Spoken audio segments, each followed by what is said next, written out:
Recording in progress. 하나님 아버지 감사합니다. 주의 말씀을 삼가 듣고자 합니다. 학자같이 귀를 열어 주의 말씀을 알아듣게 하옵소서. 우리의 눈을 열어 주의 법의 아름다운 것을, 주님의 사랑의 말씀을 알아들을 수 있도록 도우시옵소서. 우리의 마음을 감화 감동하시사 주님의 선하신 뜻을 깨닫게 하시고 주의 기대하심과 부탁하심을 받드는 우리에게 하옵소서. 오늘도 이 말씀을 통하여 하나님의 선하신 뜻을 가슴에 담고 주님의 나라가 우리의 삶 속에 나타나는 하나님의 역사를 목격하게 하옵소서. 주께서 우리를 사랑하시듯 우리 또한 마음을 다하고 뜻을 다하여 이 말씀을 따라 주님을 사랑하는 이 하루이게 하옵소서. 의지하오며 예수님 이름으로 기도합니다. 아멘. 네, 오늘은 창세기 8장에서 11장까지 말씀 함께 읽습니다. 창세기 가운데 하나님께서 어떤 분이신지 하는 말씀을 지금 현재 이어가고 있습니다. 그런 가운데 홍수 심판과 그리고 이제 민족들이 흩어집니다. 흩어지는 가운데서 하나님께서 또 하나님과 언약할 만한 사람을 찾으시는 그 말씀들을 우리가 오늘 함께 또 이어가도록 합니다. 창세기 8장입니다. 하나님이 노아와 그와 함께 방주에 있는 모든 들짐승과 가축을 기억하사 하나님이 바람을 땅 위에 불게 하심에 물이 줄어들었고, 노아 홍수 후에 이 땅 가운데 일어난 현상, 천진 만물 가운데 일어난 현상, 그게 가운데 특별하게 기록된 게 바람입니다. 그러면 이전에 있지 않았던 바람, 이런 바람을 통하여서 아마도 북극과 남극의 그 빙하 현상이라든지 이런 것들이 이때 형성되지 않았나라고 짐작은 해볼 수 있습니다. 기품의 샘과 하늘의 창문이 닫히고 하늘에서 비가 그침에 물이 땅에서 물러가고 점점 물러가서 150일 후에 줄어들었고 일곱째 달 곧 그달 11의 날에 방주가 아라랏산에 머물렀으며 물이 점점 줄어들어 열째 달 곧 그달 초하루 날에 산들의 봉우리가 보였더라 합니다. 아라랏산은 지금 튀르키예 그쪽에 있죠. 이번에 얼마 전에 뉴스가 나온 것은 거기에 방주가 이곳에 도착한 게 아니냐 하는 그 흔적을 좀 찾겠다라는 조사가 있을 것이다 하는 뭐 그런 뉴스가 나온 게 있습니다. 뭐 흥미롭게 지켜보아야 될 부분인 것 같죠.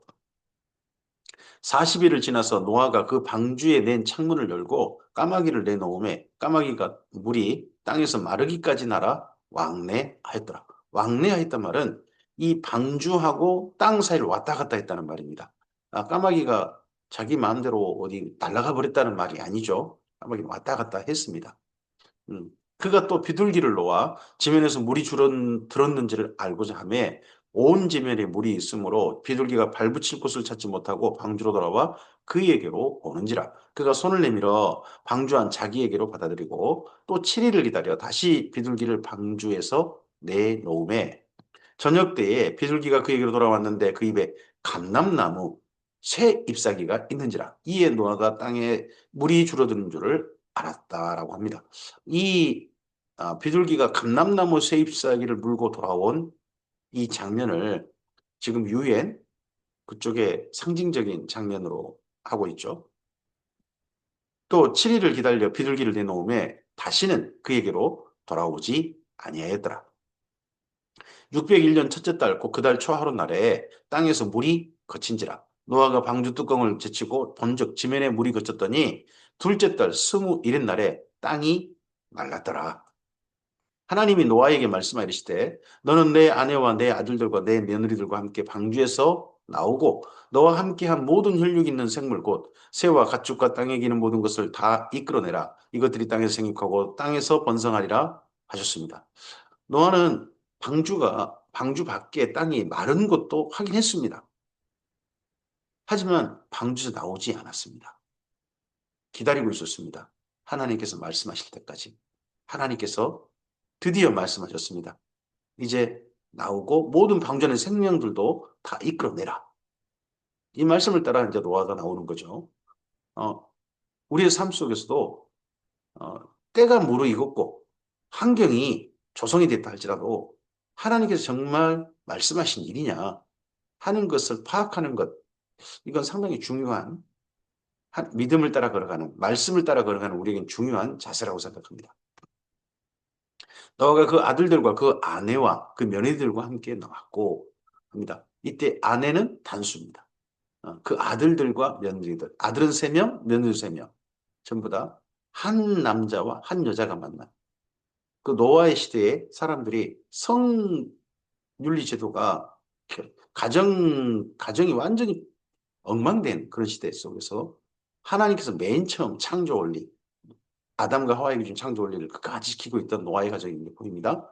땅이 동물, 그 모든 짐승과 모든 기는 것과 모든 새도 그 종류대로 방주에서 나왔더라. 노아가 여호와께 제단을 쌓고 모든 정결한 짐승과 모든 정결한 새 중에서 제물을 취하여 번제로 제단에 드렸습니다. 방주에서 나와서 노아가 한 가장 첫 번째 일이 제사를 드린 겁니다. 노아의 지난 삶이 600여 년의 홍수 전에 그 삶이 짐작이 됩니다. 사람들은 제사하지 않았을 겁니다. 사람들은 폭력을 우선하고 포악하고 세상은 부패했습니다. 그런 사람들이 하나님께 제사했다. 그건 상상도 못할 일 아닙니까? 그런 세상 속에서 사람들이 그런 대로 다 휩쓸리는 그런 세상 속에서 아담, 셋, 에노스로 이어지는 하나님께 제사를 올려드리는 삶을 한결같이 살았을 600여 년을 살았을 노아가 예, 보입니다. 그리고 방주에서 나와서도 하나님께 제사 드리고 있습니다. 하나님께로 나아오는 자, 하나님께 가까이 나아오는 자, 그를 하나님께서는 만나십니다. 믿음이 있다고 하는 사람은 하나님이 기뻐하실 믿음이란 하나님께 나아가는 자는 믿음이 있어 하나님께 나아가는 자는 반드시 그가 계신 것과 자기를 찾는 자에게 상 주신 이심을 믿어야 할지니라 하는 신약 성경 말씀이 떠오르기도 합니다. 이렇게 제사를 드린 노아를 하나님께서 기꺼이 만나십니다. 여호와께서 이 제사 후에 하나님의 세 번의 말씀이 있습니다. 그 가운데 여기 8장의 맨 뒤에 말씀이 첫 번째 제사를 받으시고 하신 말씀입니다. 여호와께서 그 향기를 받으시고 그 중심에 이르시되 내가 다시는 사람으로 말미암아 땅을 저주하지 아니하리니 이는 사람의 마음이 계획한 바가 어려서부터 악함이라. 내가 전에 행한 것 같이 모든 생물을 다시 멸하지 아니하리니 땅이 있을 동안에는 심음과 거둠과 추위와 더위와 여름과 겨울과 밤과 낮과 밤이 쉬지 아니하리라 하셨습니다. 이건 하나님께서 혼자 결정하신 일입니다. 그 하나님께서 이렇게 하시겠다. 일방적인 결정이시고 제사를 받으시고서 이렇게 하시겠다 하신 겁니다. 하나님께서 정하신 일이니 하나님께서 그대로 하실 겁니다. 음, 첫째는 사람으로 말미암아 땅을 저주하지는 않겠다. 사람으로 말미암아. 근데 이 이후에 어, 조금 좀 보면 사람으로 말미암아 이 땅 전체가 다 망가진 게 또 보입니다. 그 뒷부분 때문에 그러죠. 내가 전에 행한 것 같이 모든 생물을 다시 멸하지 않겠다. 전에 행하겠다는 것은 여기 노홍수죠. 그러니까 물로 그렇게 하신 일은 없습니다. 다만 불로 태움은 받는 거죠. 그리고 이 이후 노홍수 전과 다른 환경이 보입니다. 앞으로 그게 22절이죠. 심음, 거둠, 추위, 더위, 여름, 겨울, 낮, 밤. 이제 예전과 다른 환경이 아주 척박한 환경이 노홍수 이후에 온 지구상에 나타납니다. 창세기 9장입니다. 계속해서 제사 드린 노아의 가정에 하신 말씀입니다. 두 번째 말씀입니다. 하나님이 노아와 그 아들들에게 복을 주셨습니다. 노아와 그 제사 드리는 노아와 그 아들들에게 복을 주시며 그들에게 이르시되 생육하고 번성하여 땅에 충만하라. 바다의 모든 짐승과 공중의 모든 새와 땅에 기는 모든 것과 바다의 모든 물고기가 너희를 두려워하며 너희를 무서워하리니 이것들은 너희 손에 붙였습니다. 모든 산 동물은 너희의 먹을 것이 될지라 채소같이 내가 이것을 다 너희에게 주노라. 그러나 고기를 그 생명되는 피채 먹지 말 것이니라 하셨습니다. 하나님께서 첫 번째 이제 노아, 제사를 드리는 노아와 그 가족에게 복을 주시며 말씀하셨습니다. 생육하고 번성하라. 근데 예전과 같지 않습니다. 노아 홍수 전에는 모든 생명체들을 다스리라, 돌보라 하셨습니다. 근데 이제는 생명체들이 너희를 무서워할 것이다. 너희 손에 붙여졌다. 그리고 먹거리가 얼마나 부족했던지 육식이 허용됩니다. 이전에는 채식으로만 모든 것들이 다 채워졌지 않습니까? 이제 모든 산동물은 너희 먹을 것이 된다. 육식이 허용됩니다. 단, 육식이 허용되더라도 피는 먹지 마라. 성경에서 피는 결코 먹지 마라 하신 말씀은 첫 번째 말씀이 이 노아의 제사 이후 하나님께서 사람에게 명하신 첫 번째 여기 말씀이 여기 있습니다. 내가 반드시 너희의 피, 곧 너희 생명의 피를 찾으리니 짐승이면 그 짐승에게서 사람이면 사람이나 사람의 형제면 그에게서 그의 생명을 찾으리라. 피를 흘리면 그의 생명을 찾으리라. 피가 곧 생명이라는 거죠. 그래서 피는 결코 먹지 말라. 이 말씀이 신약 성경까지 이어집니다. 피는 결코 삼가라. 피는 먹지 마라. 하는 부분은. 그래서 피를 생피든 우리가 육식은 다 허용되되 피는 먹지 않는 거. 이게 기독인의 전 삶이라고 생각합니다. 다른 사람이 피를 흘리면 그 사람의 피도 흘릴 것이니 이는 하나님이 자기 형상대로 사람을 지으셨습니다. 너희는 생육하고 번성하며 땅에 가득하여 그 중에서 번성하라 하셨더라. 여기가 두 번째 말씀이 되고요. 제사 후에 하신 노아의 가정에게 사람들에게 하신 말씀이고 하나님이 노아와 그와 함께한 아들들에게 말씀하여 이르시되 내가 내 언약을 너희와 너희 후손과 너희와 함께한 모든 생물 곧 너희와 함께한 새와 가축과 땅의 그 모든 생물에게 세우리니 방주에서 나온 모든 것 곧 땅의 모든 짐승에게니라. 제사 후 세 번째 말씀입니다. 이때는 노아의 가정만 아니라 노아의 가정은 대표고 방주에 나온 모든 생명체들에게 하나님께서 언약을 세우십니다. 제사 후에 내가 너희와 언약을 세우리니 다시는 모든 생물을 홍수로 멸하지 아니할 것이라. 모든 생물을 홍수로는 멸하지 않으시겠다. 땅을 멸할 홍수가 다시 있지 아니하리라. 하나님이 이르시되 내가 나와 너희와 및 너희와 함께 하는 모든 생물 사이에 대대로 영원히 세우는 언약의 증거는 이것이니라. 내가 내 무지개를 구름 속에 두었나니 이것이 나와 세상 사이에 언약의 증거니라 하셨습니다. 어, 노아 홍수 이전에는 무지개가 있었느냐 없었느냐 하는 부분은 우리가 성경 기록상 잘 알지 못합니다. 근데 노아 홍수 이후 무지개 이렇게 한 걸로 봐서는 노아 홍수 이전에는 혹시나 무지개가 형성되지 못 않는 지구 환경인지도 모릅니다. 근데 지금은 노아 홍수 이후에는 비가 온 후에 무지개 현상이 있단 말이에요. 네, 그것이 지금도 있죠. 이 무지개가 다시는 홍수를 멸하지 않으시겠다 하는 증거라는 거죠. 모든 생명체들에게 주신 사람에게만 아니라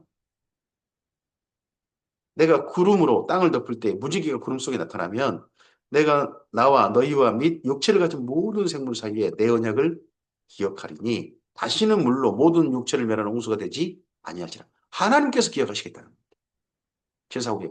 자, 하나님께서 제사로 나아가는 노아와 그 가정으로 말미암아 노아 사람에게도 그리고 모든 생명체들에게도 하나님께서 약속하시고 그 약속을 하나님께 지키시겠다고 하십니다. 제사하는 자들에게 하나님의 응답하심이 뭡니까? 향기를 받으시는 것과 하나가 더 있습니다. 말씀하신다는 겁니다. 오늘 우리들이 제사로 나가진 않습니다. 예수님께서 영단번의 제사를 드리셔서 우리는 제사를 드리지 않습니다. 하지만 제사를 드리지 않는 우리 대신에 예수님의 모든 제사를 하나님께서 향기로 받으시고 이 노아의 가정에게 하셨던 것처럼 다시 사는 사람, 다시 사는 생명들, 다시 사는 생명들에게 말씀하셨던 것처럼 오늘 예수님 안에서 우리 삶을 다시 사는 거듭나서 다시 사는 우리들에게 예전 삶은 벗어버리고 새로운 삶으로 다시 사는 우리들에게 하나님께서 주시는 응답하심은 말씀하심입니다. 그래서 성경을 남겨놓으셨습니다. 우리는 성경 말씀을 통하여서 말씀하신 하나님을 만납니다. 그리고 말씀을 우리에게 약속해 오신 하나님, 그리고 부탁하신 하나님의 말씀을 삼가 듣고 약속하신 하나님을 믿고 부탁하신 말씀을 뜻을 받들어서 순종하는 게 바로 하나님께서 말씀, 언약하신 제사를 받으신 하나님께 대한 우리의 또한 응답이 될 것입니다. 하나님이 노아에게 또 이르시되 내가 나와 땅에 있는 모든 생물 사이에 세운 언약의 증거는 이것이라 하셨더라.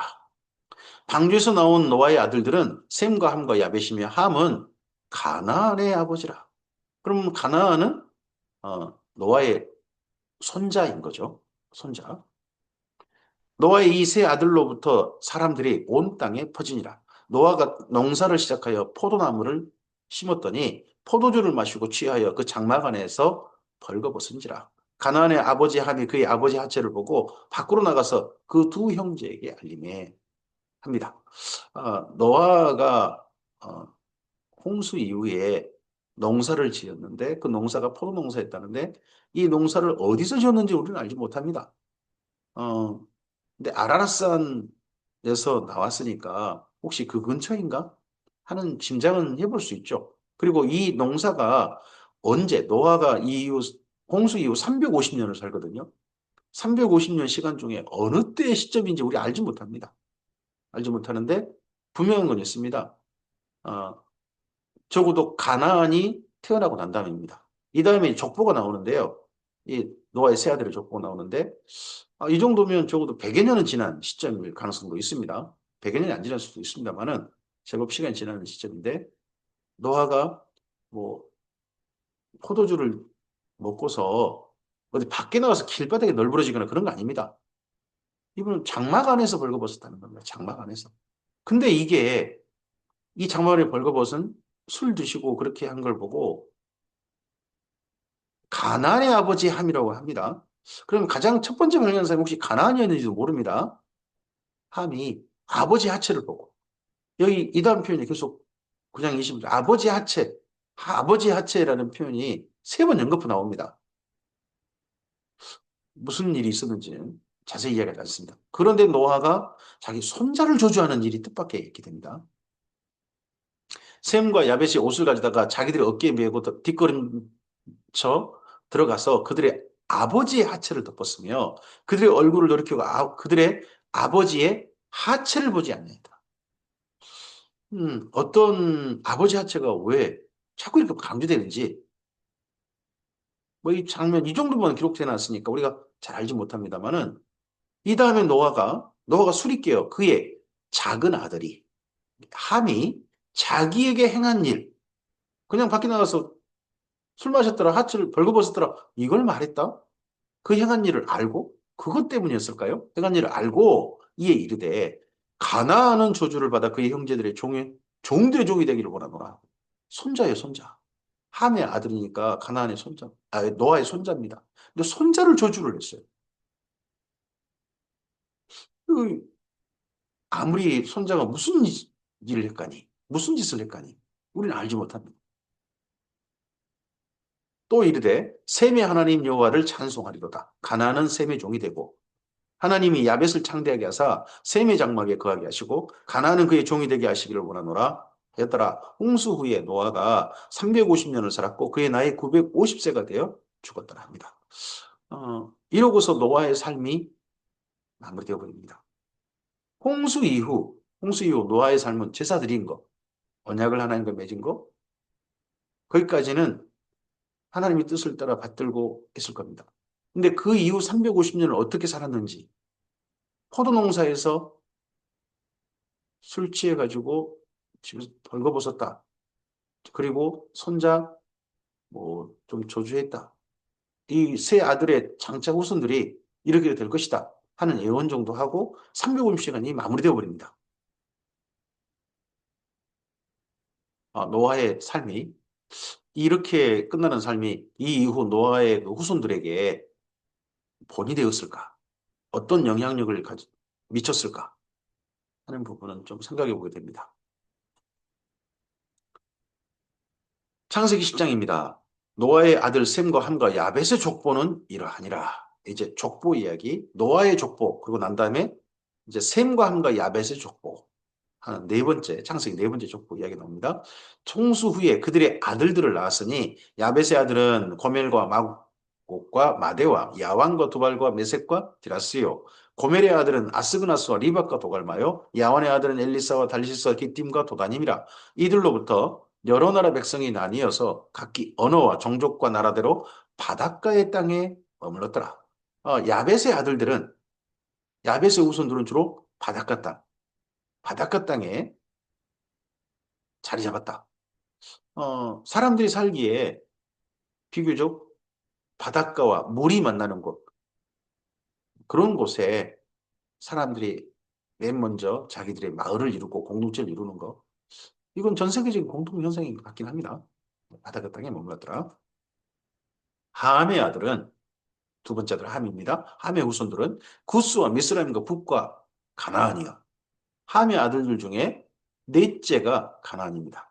구스의 아들은 스바와 하일라와 삽다와 라마와 삽드가요. 라마의 아들은 스바와 드단이며 구스는 이디오피아, 구스 사람 그러지 않습니까? 성경에 아프리카 이디오피아 그쪽을 떠오르죠. 구스가 또 니무롯을 낳았으니 그는 세상의 첫 용사라. 구스 다음이 니무롯입니다. 그럼 니무롯은 노아와 연결한다면 중손자 정도가 되는 거죠. 그는 세상의 첫 용사라. 그가 여호와 앞에서 용감한 사냥꾼이 되었으므로 속담이 이르기를 아무는 여호와 앞에 니무롯같이 용감한 사냥꾼이로다 하더라. 여기 여호와 앞에서라는 표현이 하나님 앞에 선다는 건데 여기 또 용감한 사냥꾼이 됐다. 이전에는 특이한 사냥꾼 이렇게 번역을 했었죠. 여호와 앞에서는 말이 하나님 앞에 하나님 뭐 코람데오라는 그런 뜻이 아니고 여기서는 하나님을 대적하는 특이한 사냥꾼이다. 이렇게 번역해야 좀 더 옳을 겁니다. 하나님을 대적한 자. 노아의 후손 중에 또 하나님을 대적한 자가 나타나는데 어떻게 보면 그들의 롤 모델이 누구냐? 바로 리므롯이었다는 겁니다. 리므롯. 이 리므롯은 그 다음에 리므롯에 대한 설명이 좀 더 있습니다. 그의 나라는 니무르스 나라를 이룬 사람입니다. 성경상의 최초의 나라. 이 나라를 우리는 바벨론이라고 합니다. 바벨론. 그의 나라는 그래서 신할 땅의 바벨, 신할 땅의 바벨론이라고 하는 도시를 중심으로 이루어진 나라, 바빌로니아라는 나라의 그는 왕이었습니다. 이 바벨론이라는 나라 이전에도 뭐 다른 문명이 있었다. 그 이전 문명으로 보이는 게 있다. 우르남무라든지 뭐 이런 문명이 있었다라고 뭐 고고학자들은 이야기합니다. 근데 성경에서 하나님을 대적한 나라, 인간들의 나라인데 하나님을 대적한 나라, 그런 나라의 시작으로 악의 시작으로 기원으로 누구를 보냐? 여기 니무롯을 지금 이야기하고 있는 겁니다. 또 나중에 이스라엘 민족이 바벨론의 포로로 끌려가죠. 에렉과 아깝과 갈레에서 시작되었으며 그가 그 땅에서 아수르로 나아가 니니웨와 르호보들과 갈라와 및 니니웨와 갈라 사이에 레센을 거스렸습니다. 이는 큰 성읍이었다는 겁니다. 여기 그가 자기 땅에 만족한 게 아니라 다른 지역, 아수르라는 지역까지 가서 거기를 자기 나라로 삼았습니다. 그러면 무슨 일이 벌어진 겁니까? 성경에서 니무롯은 최초로 전쟁을 벌인 그런 왕인 겁니다. 왕이 되었고 전쟁을 벌여서 정복을 한 거죠. 자기 나라를 이익을 위해서. 그래서 특이한 사냥꾼입니다. 맨 먼저 사람 살인은 가인이었습니다.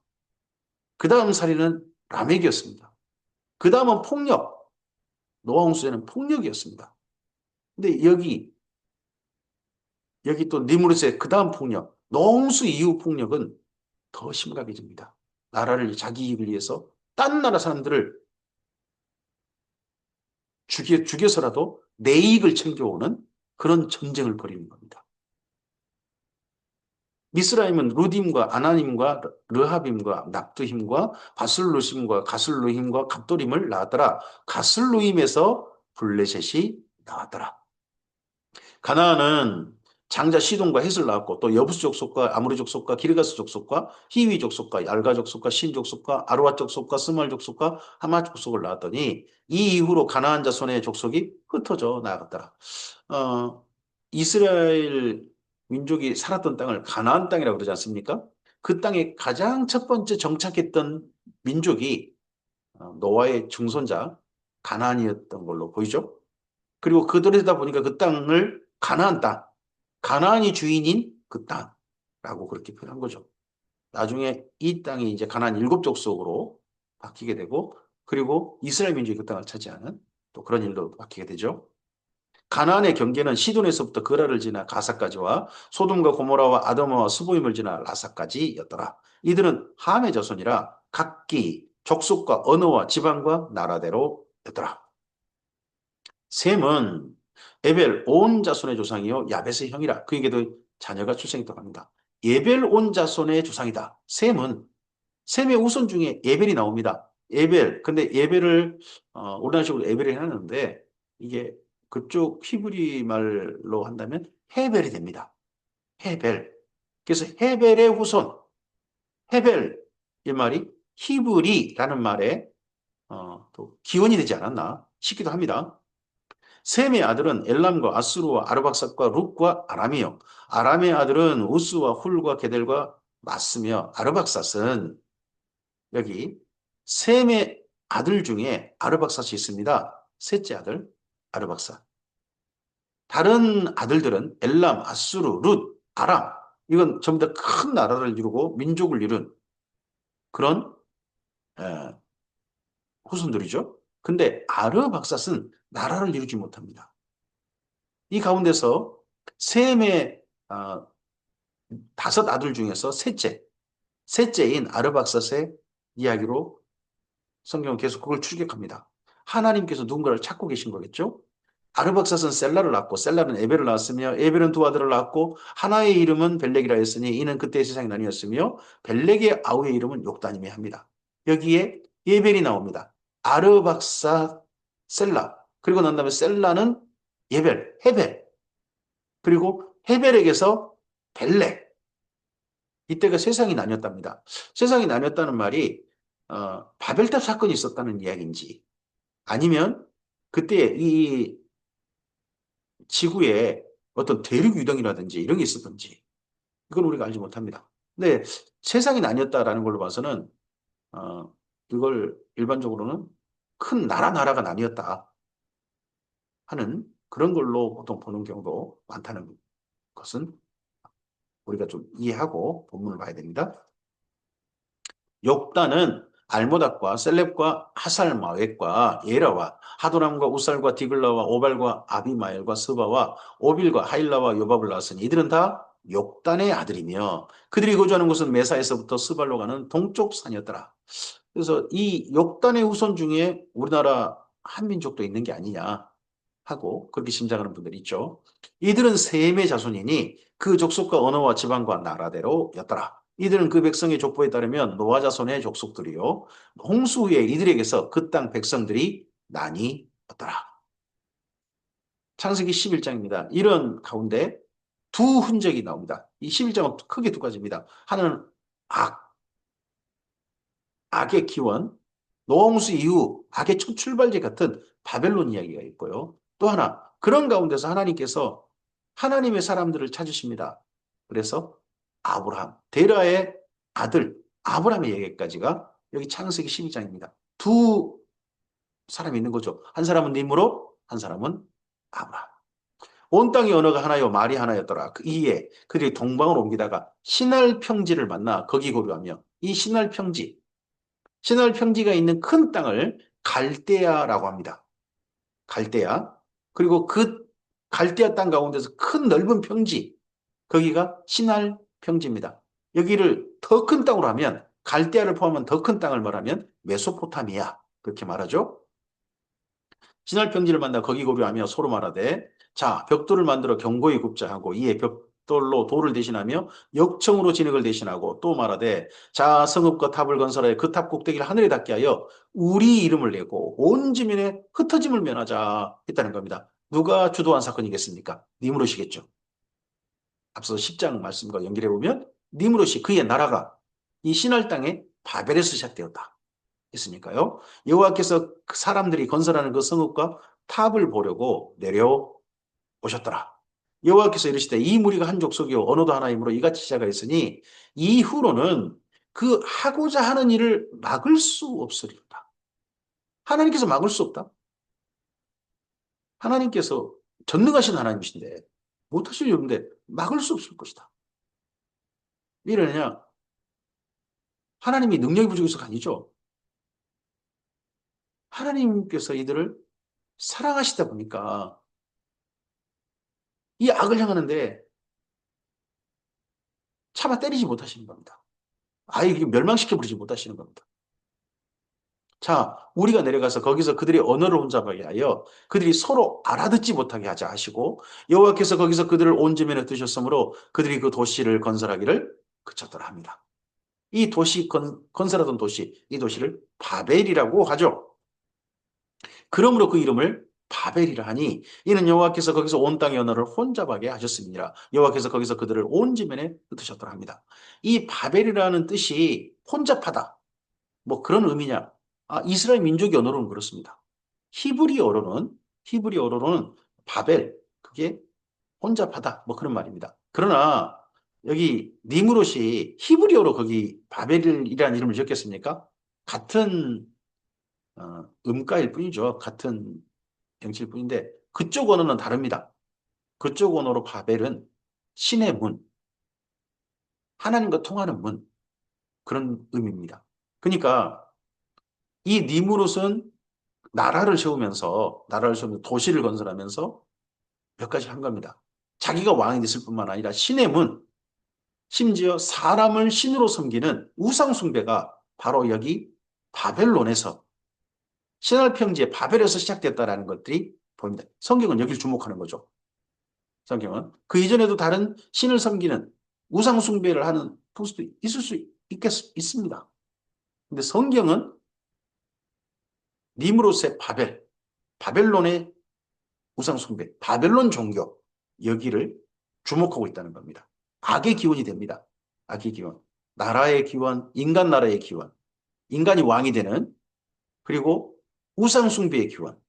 그리고 정복전쟁의 기원. 자기들의 이름을 내자. 하나님의 이름도 아니고 자기들의 이름을 내자. 하늘까지 높이 쌓자.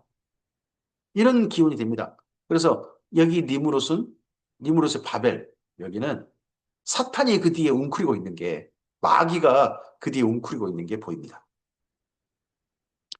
이와 비교되게 셈의 족보입니다. 셈의 족보는 아니라 셈은 100세 곧 홍수 후 2년에 아르박스를 낳았고 아르박스를 낳은 후 500년을 지내며 자녀를 낳았으며 아르박스는 35세에 셀라를 낳았고 셀라를 낳은 후 403년을 지내며 자녀를 낳았습니다. 셈의 후손도 여러 명 있지 않습니까? 여러 명인데 성경은 그 가운데서 아르박스만 갑니다. 셈의 5 아들 중에 세 번째 아들. 그리고 또 아르박사스의 후손으로 가면 셀라는 30세에 에벨을 낳고 에벨이 나왔죠. 에벨을 낳은 후 403년을 지내며 자녀를 낳았으며 에벨은 34세에 벨렉을 낳죠. 땅이 나뉘었다 하는 그때 벨렉을 낳은 후 430년을 지내며 자녀를 낳았으며 벨렉은 30세에 루우를 낳고 루우를 낳은 후 209년을 지내며 자녀를 낳았으며 루우는 32세에 스룩을 낳았고 스룩을 낳은 후 207년을 지내며 자녀를 낳았으며 스룩은 30세에 나홀을 낳았고 나홀을 낳은 후에 200년을 지내며 자녀를 낳았으며 나홀은 29세에 데라를 낳았고 데라를 낳은 후에 119년을 지내며 자녀를 낳았으며 데라는 70세에 아브라함과 나홀과 하란을 낳았더라. 셈의 후손에서 추적해서 데라까지 왔고 데라의 자녀 가운데 아들들 가운데 아브라함까지 옵니다.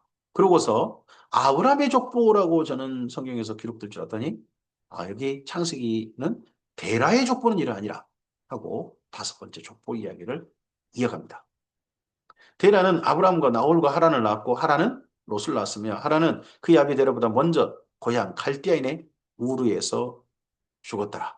하란은 아마도 태어난 곳이 이 데라의 자녀들 가운데 태어난 곳이 갈대 우르였던 것 같습니다.